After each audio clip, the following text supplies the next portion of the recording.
What's going on? Back on the mat. On today's show, we are talking about snapping or letting go, putting to sleep or letting go. Basically, do you finish the submission or let go? Let's get started. Alright, so I kind of want to set it up before we talk about it. You're in the middle of the roll, and you are going at it. There's good energy on both sides. You lock in the submission, and then you begin to apply it. And in that moment, you know it's done. But that individual is not tapping and actually feels as if they are going to get out or they're just stubborn. And the question is, do you put them to sleep or do you snap it? So kind of set that up. What do you guys think? I don't, Eli, what do you think? I don't care. Yeah, I mean, I when it comes to these kinds of things, I always think about Professor Larry's comments. You know, when he teaches the kids that Jiu Jitsu is about control, and not just about controlling your opponent, but controlling yourself first. And I saw your video that you made about this, like a couple days ago, where you said it's basically like two egos going at each other. You know, is it my ego that's I need to finish this submission, versus his ego saying, I'm not going to let the submission happen. And so I have no control over my partner's ego at that point. It's all about what can I do? And so I usually move on. I rarely, I'm going to force this submission to happen for two reasons. One, I don't want to severely injure somebody and prevent them from, training any longer and get the reputation for the guy that's ripping people's shoulders apart. You just don't want that to happen. You don't want to be that guy. And then secondly, for selfish reasons, I feel that if I have to force it, then I didn't have it to begin with, really. Mm-hmm. And so I'll just move on. Have you ever not tapped when you were in a submission and you knew they had it locked in? Because what you just said, you're like, well, I don't even know if they won't tap, then I don't have it. But I don't know if that's fully true. I mean, have any of you ever just not tapped in a moment when you should have? Certainly. And I know I have. Yeah. I know I have. Yeah, certainly. I like getting out of stuff. So I've definitely pushed that line a few times. Hey, I made a short the other day, and you and it's the one I made yesterday. You and CJ are rolling. He has you in a triangle. You should go back and watch it, and you fight all the way out of it. And when you get out, he just lays on the back like this, and you circle around, and then he taps to just you sitting on top of him. But it was funny because you fought from within the triangle. You fought. I do like getting out of stuff, but I do think there's a line there, obviously, and everyone has to figure out their own line and limit of where they're comfortable resisting things. As far as the general question, I've never done this, but I definitely think I would sleep somebody way before I would break a limb. Yeah, I agree. It's I think if they're not going to tap to that, I think it's a good lesson for both parties to put somebody to sleep and to go to sleep. Like I said, I've never been to sleep. I've never choked anybody out. But I think that line is also it's like a tighter line where you're fine and then the blood's cut off and they're asleep. And so I don't think I would even be able to catch myself. If they're resisting and fighting, it's hard to know if it's really in or not. Other than deep rear naked chokes where it's pretty obvious. Yeah. But as far as breaks and other things, I think my approach is always just your pressure slows incrementally down the closer you get to the submission. Ideally stopping a centimeter before that break line, knowing you could put it on and get there. Yeah. And so I would that's kind of how I approach it. Just slower and slower and slower. I've never had anything where it felt like they're just not going to tap unless I break this. But I've had similar feelings of they're just resisting and it starts feeling unsafe to keep going for this submission. So I'll move on in that situation. Whereas if it was like a life or death scenario, I probably would have just kept tugging on it.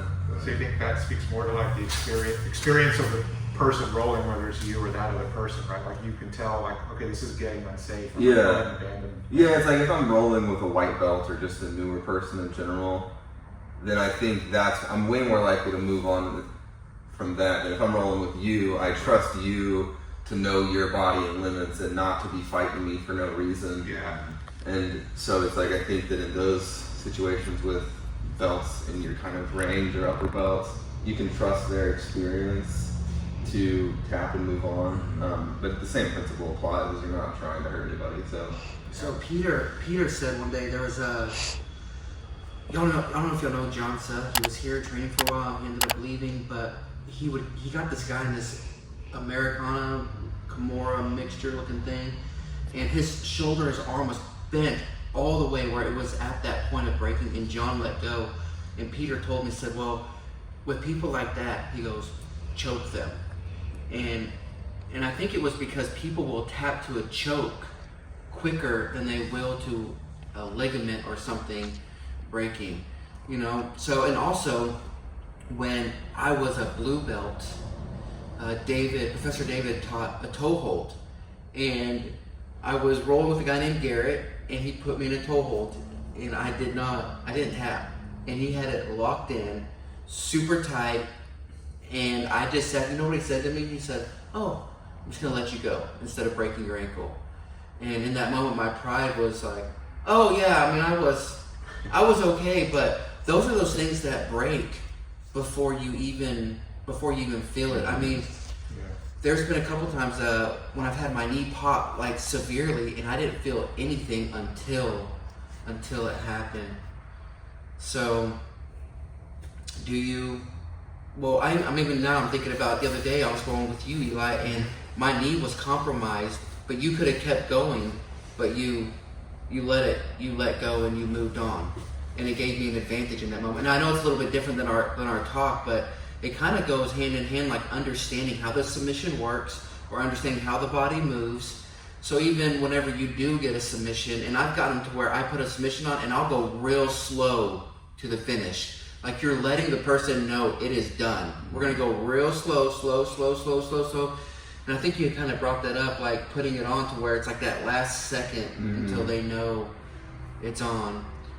So, but for teammates here at the school, I mean, I wouldn't recommend breaking someone's arm or dislocating a shoulder here at the school. And someone commented on that short that you watched, and they said, in a tournament, you know, break it.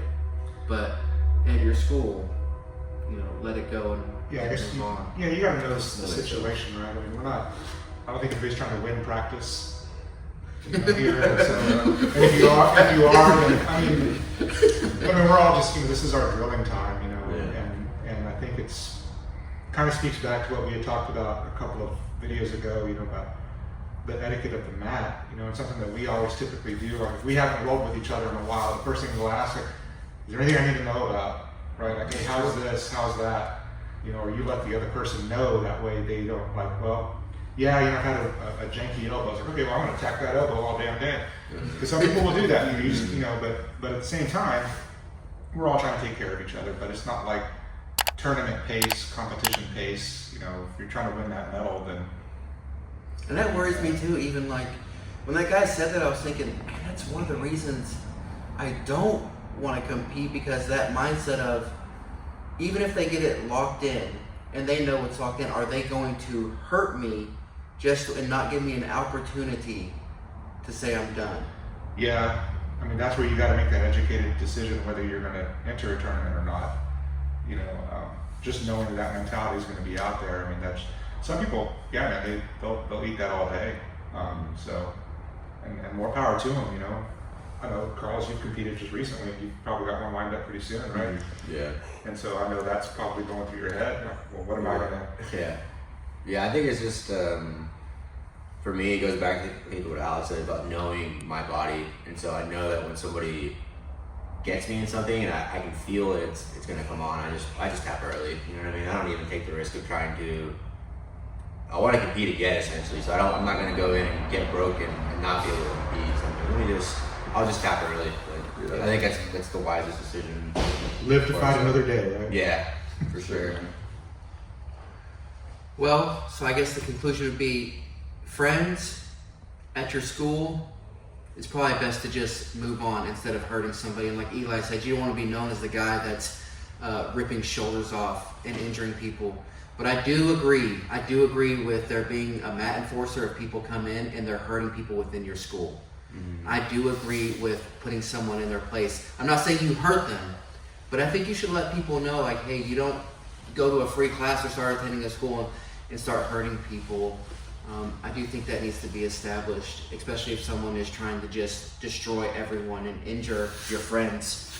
And then in tournaments, I guess you have to make your own your own, what would you say, your own conviction decision in that moment if you're going to hurt people or not. Because at the end of the day, some people have to go home and take care of families in their homes and go back to work. So I think we all agree that it really depends on your own decision making in the moment. But I would say with people that you roll with and friends, I would say don't hurt them. But like Alex said, if you want to put them to sleep, it's okay.